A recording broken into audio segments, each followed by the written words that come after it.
सदगुरुदेव भगवान की जय हो। श्रीमद् भगवद गीता के 5वें अध्याय का महात्म्य। श्री भगवान कहते हैं, देवी, अब सब लोगों द्वारा सम्मानित 5वें अध्याय का महात्म्य संक्षेप से बतलाता हूँ, सावधान होकर सुनो। मध्य देश में पुरुकुत्सपुर नामक एक नगर है। उसमें पिंगल नामक एक ब्राह्मण रहता था। वह वेद पाठी ब्राह्मणों के विख्यात वंश में जो सर्वथा निष्कलंक था उत्पन्न हुआ था, किंतु अपने कुल के लिए उचित वेद शास्त्रों के स्वाध्याय को छोड़कर ढोल आदि बजाते हुए उसने नाच गान में मन लगाया। गीत, नृत्य और बाजा बजाने की कला में परिश्रम करके पिंगल ने बड़ी प्रसिद्धि प्राप्त कर ली और उसी से उसका राजभवन में भी प्रवेश हो गया। अब वह राजा के साथ रहने लगा और पराई स्त्रियों को बुला बुलाकर उनका उपभोग करने लगा। स्त्रियों के सिवा और कहीं उसका मन नहीं लगता था। धीरे धीरे अभिमान बढ़ जाने से उच्छृंखल होकर वह एकांत में राजा से दूसरों के दोष बतलाने लगा। पिंगल की एक स्त्री थी जिसका नाम था अरुणा। वह नीच कुल में उत्पन्न हुई थी और कामी पुरुषों के साथ विहार करने की इच्छा से सदा उन्हीं की खोज में घुमा करती थी।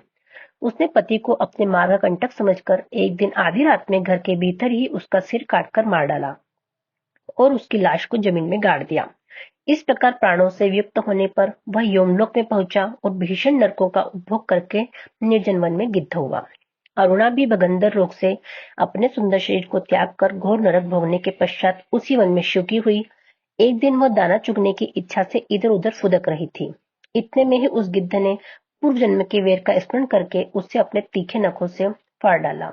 शुकी घायल होकर पानी से भरी हुई मनुष्य की खोपड़ी में गिरी। गिद्ध पुनः उसकी ओर झपटा। इतने में ही जाल फैलाने वाले बहेलिये ने उसे भी बाणों का निशाना बनाया। उसकी पुनर्जन्म की पत्नी शुकी उस खोपड़ी के जल में डूबकर प्राण त्याग चुकी थी। फिर वह क्रूर पक्षी भी उसी में गिरकर डूब गया। तब यमराज के दूत उन दोनों को यमराज के लोक में ले गए। वहां अपने पूर्वकृत पाप कर्मों को याद करके दोनों ही भयभीत हो रहे थे।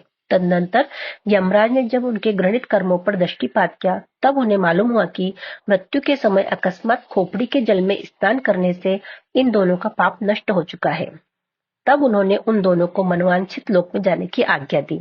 यह सुनकर अपने पाप को याद करते हुए वे दोनों बड़े विस्मय में पड़े और पास जाकर धर्मराज के चरणों में प्रणाम करके पूछने लगे, भगवान, हम दोनों ने पूर्व जन्म में अत्यंत घृणित पाप का संचय किया है, फिर हमें मनवांछित लोकों में भेजने का क्या कारण है, बताइए। यमराज ने कहा, गंगा के किनारे वट नामक एक उत्तम ब्रह्मज्ञानी रहते थे।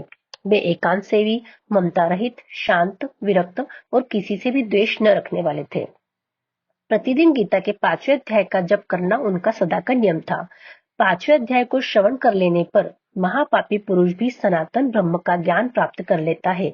उसी पुण्य के प्रभाव से शुद्ध चित्त होकर उन्होंने अपने शरीर का परित्याग किया था। गीता के पाठ से जिनका शरीर निर्मल हो गया था, जो आत्मज्ञान प्राप्त कर चुके थे, उन्हीं महात्मा की खोपड़ी का जल पाकर तुम दोनों पवित्र हो गए हो। अतः अब तुम दोनों मनवांछित लोगों को जाओ, क्योंकि गीता के 5वें अध्याय के महात्म्य से तुम दोनों शुद्ध हो गए हो। श्री भगवान कहते हैं, सबके प्रति समान भाव रखने वाले धर्मराज के द्वारा इस प्रकार समझाए जाने पर वे दोनों बहुत प्रसन्न हुए और विमान पर बैठकर बैकुंठ धाम को चले गए।